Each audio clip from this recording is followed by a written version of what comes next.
Weird ng feelings, ha? Lalo pag mag-isa ka dito.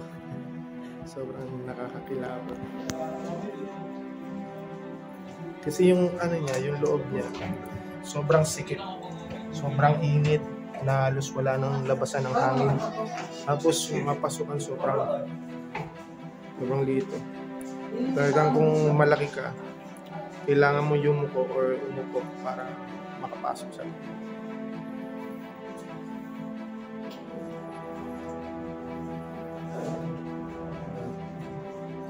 Kala ko may gumalaw.